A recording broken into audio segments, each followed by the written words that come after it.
महाराज जी, मन अपने कर्तव्य को नहीं समझ रहा है। तो यही बात महापुरुष जनों को दुख लगता है कि अगर सब अपने कर्तव्य का पालन करें, धर्म का पालन करें, भगवान का नाम जप करें तो सब सुखी हो जाए। सुख सब चाहते हैं और आचरण दुख वाले करते हैं, इसीलिए सुख नहीं मिल रहा है, परिणाम में हमें दुख मिल रहा है। सच्ची मानना, वो रुपया पूरे परिवार में अशांति पैदा कर देगा। और धर्म पूर्वक 100 रुपया लाओगे और 4-5 परिवार के बैठ के नमक रोटी खाओगे, आनंद से सोओगे, बड़ा प्यार रहेगा, भगवान की कृपा रहेगी। पर ये बात समझ में नहीं आती है। तो ये वृत्ति अगर छोड़ी ना जाएगी तो कुछ भी कर लो, कहीं भी दान पुण्य कर लो, लाभ नहीं मिलेगा।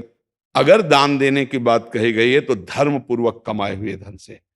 अगर आप मेहनत से कमाए हो ना, 10 रुपया दे दोगे ना, तो 10 रुपये का वो आटा ला के अगर 2 रोटी खाएगा तो खूब वजन होगा। वो आप 1 लाख रुपया बेईमानी का रख दोगे ना, तो बैठे बैठे वो गंदा ही सोचेगा, भजन नहीं होगा। उसका गंदा सोचना और आपका गंदा करना दोनों मिल करके, उसके कारण भी तो आप बने ना, तो आपका ही पतन हो जाएगा। उसको तो भगवान बचा लेंगे क्योंकि भगवान की शरण में है। तो मुझे लगता है अधर्म के धन से कभी किसी को लाभ नहीं मिलता। तो अपने कर्तव्य का पालन करते हुए यदि नाम जप किया जाए तो बहुत जल्दी हमको लाभ प्राप्त हो जाए।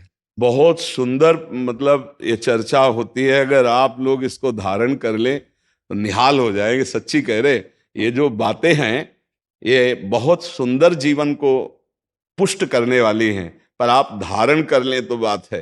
नहीं नहीं तो जैसे लाभ दिखाई दे रहा 50,000, तो ये बातें भूल जाओगे, ये बातें अच्छी नहीं लगेंगी। हे यार, बहुत बढ़िया काम घर में आएगा, पर हमारी ये बात ध्यान रखना, वो 50,000 घर में अशांति पैदा कर देगा। सच्ची मानना, आप धर्म से चलना, धर्म से चलोगे तो भगवान तुम्हारी रक्षा में रहेंगे। अधर्माचरण, देखो कैसी कैसी घटनाएं होती हैं। बढ़िया कार है, फिल्मी गाना लगाए चल रहे हैं, और वो एक्सीडेंट हुआ, आग लग गई, बाहर निकल ही नहीं पाए, वो अंदर ही जल गए। क्या हुआ? ये करोड़ों रुपए की कार भूंज दिया तुमको अंदर ही बैठाल के, धू धू करके आग लग गई, अंदर जल। ऐसे जलना चाहते हो या भगवान के आनंद में चिंतन करके शरीर छोटे हो फिर दाह संस्कार हो ऐसे कि सब लोग भगवान के नाम का कीर्तन करते ही जा रहे, फिर आपका अंतिम संस्कार वहां जीवित जल गए? क्या हो सकता है?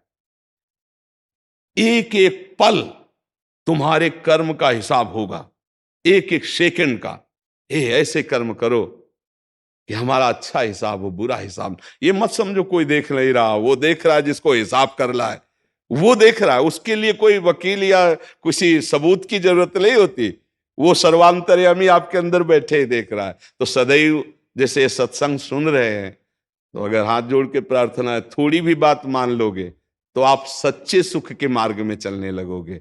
नहीं तो भाई बहुत गंदी हवा चल रही है, माया की बहुत गंदगी ऐसी फैल रही, कलिकाल है ना, कि ये बातें किसी को पसंद नहीं आती। वो बात बताओ कि हम कितना रुपया कमा ले, कैसे कितने भोग भोग ले, और वो अध्यात्म में नहीं है। आपको सच धोखे में मत रहना। अध्यात्म में है, जितना आप धर्म से चलोगे उतना सुखी होगे, और लोक में है जितना धन मिल जाएगा उतना सुखी माना जाएगा। लेकिन वो सुख नहीं है, वो चंद मिनट के लिए हाइलोजन की तरह जलेगा और फ्यूज हो जाएगा। और धर्मात्मा दीपक की तरह जलेगा, पर बहुत काल तक चलता रहेगा। इन बातों का चिंतन कीजिए, खूब नाम जप कीजिए और भगवान के भरोसे रहिए, गंदे आचरण मत कीजिए।